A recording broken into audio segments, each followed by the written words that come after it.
This happened a couple of years ago, just before school let out.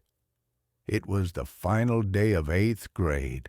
Everything you'd expect from the end of middle school, high energy, and tearful goodbyes. Everyone was racing around, scribbling notes and silly little messages in one another's yearbooks. My middle school was enormous, easily over 1,000 kids. To make things more manageable, the teachers gathered our yearbooks and passed them around to various classrooms, ensuring everyone who wanted to could sign them. You can probably already imagine how that could get messy. Basically, anyone could write whatever they wanted in anyone else's yearbook. The teachers did what they could to keep it in check, but I knew some kids who left cruel notes for people they didn't like. Once the day ended and I got my yearbook back, I flipped through it quickly, laughing at the goofy comments from my friends. But as I was scanning the pages, something strange stood out. Someone had signed beneath the photo of a kid I didn't recognize.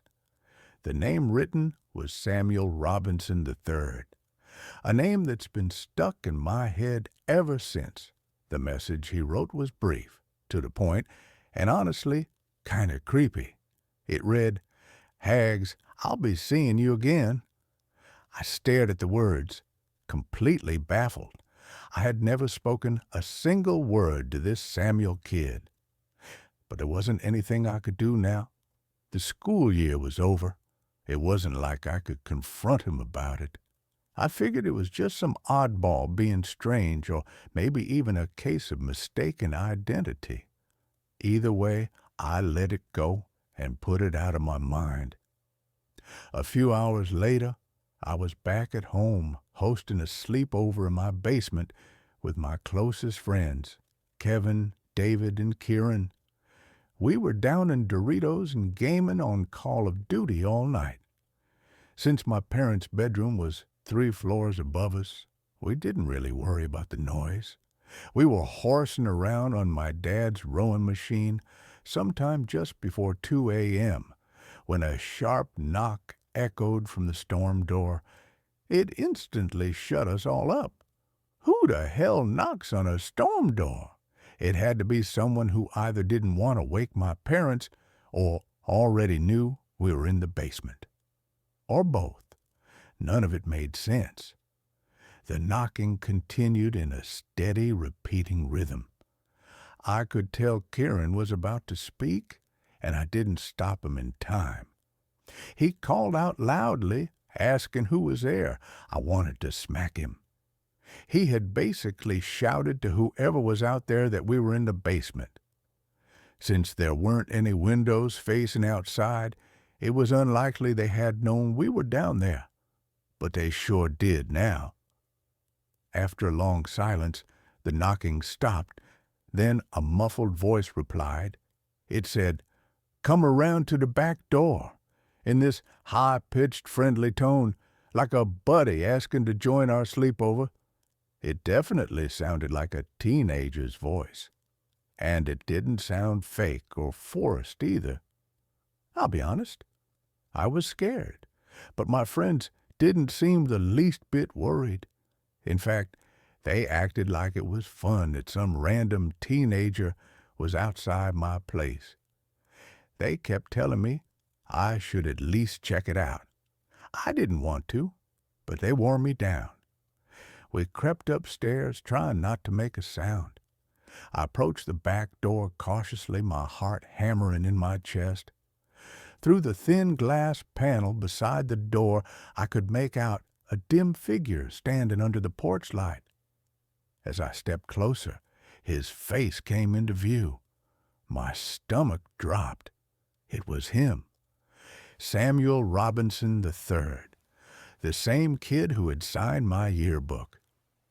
My friend started to unlock the door for some reason, but I quickly stopped them. I told them I knew who the guy was. I explained what had happened earlier that day, and that seemed to change their attitude. Meanwhile, Sam was still outside, and he could clearly see us inside. He must have noticed how shaken I was, because he started motioning toward the side of the house, like he wanted me to meet him by the window. Now, you might wonder why none of us were more alarmed. I think it's because it wasn't like some strange adult was harassing us. It was a kid from our own school. Still, I wasn't about to open the door. Instead, I moved to the kitchen window and opened it just a sliver. My friends followed, keeping a bit of distance. Sam walked over to the window as well. I asked him what he was doing here and told him I recognized him from the yearbook. He said, "Oh, so you got my message," and introduced himself as Sam. Then he launched into how he'd been watching me from afar and thought we would have made great friends. I played along and agreed, mostly to avoid setting him off. But there was no world in which I'd ever want to be friends with this guy. I didn't want to push him too hard, but I had to ask, how did he know where I lived? He didn't answer, and before I could find a way to dial things down again, David called him a creepy stalker and told him to beat it. That's when Sam's expression changed. His grin vanished. He tilted his head like he couldn't comprehend what David had said. Then, just like that, his face twisted into a look of pure rage. He went from calm and almost friendly to hostile, furious. He started shouting at me, screaming about how much he hated my friends and that we all deserved to die. He brought up my ex-girlfriend and other random personal things he shouldn't have known. He reached toward the window and tried to push it open, but I slammed it shut and locked it. He began snarling and pounding on the glass like a wild animal. He was seconds away from smashing it. We must have made a ton of noise because my parents suddenly stormed down the stairs, demanding to know what was going on. That's when Sam bolted. I explained everything to my parents as quickly as I could. My dad ran outside in his underwear, but when he came back a few minutes later, he said the kid had vanished. For some reason, my parents didn't call the cops. They told us to go back to sleep and said they'd contact the school first thing in the morning to give the kid the benefit of the doubt. The next day, they got in touch with the school. That's when we learned the disturbing truth. Sam had been expelled several weeks before the year ended, and he wasn't supposed to be there on the final day. Apparently, the yearbooks had been printed before his expulsion, which explained why his photo was still in there.